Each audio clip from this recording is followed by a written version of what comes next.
boarded a boat to take us to the Kyle of Durness.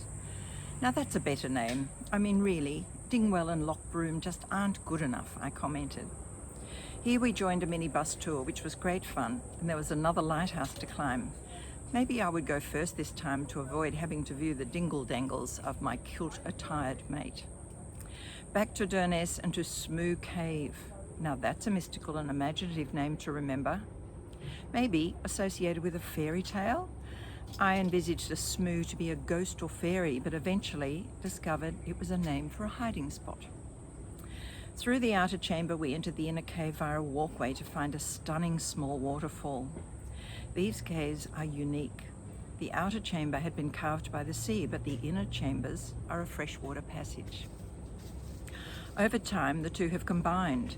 There were many complicated geological explanations as to how and why, but I was only to absorb the simple version. Following the coast to Hope and Invershyn, we witnessed the salmon leaping. How these floppy things can propel themselves up a roaring waterfall to have sex is beyond belief. Aren't Homo sapiens lucky they don't have to perform this physical activity before enjoying intimacy? All jokes aside, this was a very memorable act of nature to witness, another unforgettable experience and memory. Naturally, while spending such quality time with Dougal, my feelings were growing deeper, causing me grief. Over another delicious and delightful dinner one evening, I explained my dilemma. I felt that our romance was purely a shipboard experience, which I enjoyed immensely. However, the time I'm spending with you has made me realize that it's more than a fleeting phase. I went on to tell him about my love for Rick, who had promised to wait for me and be there on my return. I made it clear that Rick was my true love, but who knew what would happen on my return? I'm sure Rick isn't leading the life of a monk for 12 months, he responded.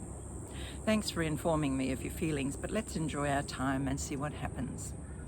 I felt a sense of relief. It was out in the open and I was happy to enjoy the time we had. I did feel guilty, feeling I was being unfaithful to Rick.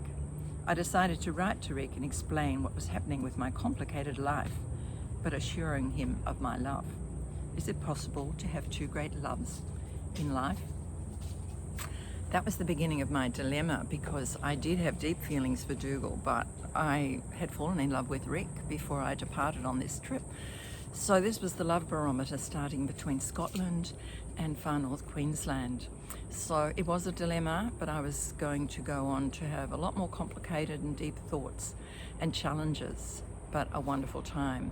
So if you'd like to know more about the love story and the adventures of the innocent nurses abroad, you can purchase my book on my webpage, www.jennyold.com, or from my publisher, www.oceanreefpublishing.com. Thank you. Until next time, goodbye.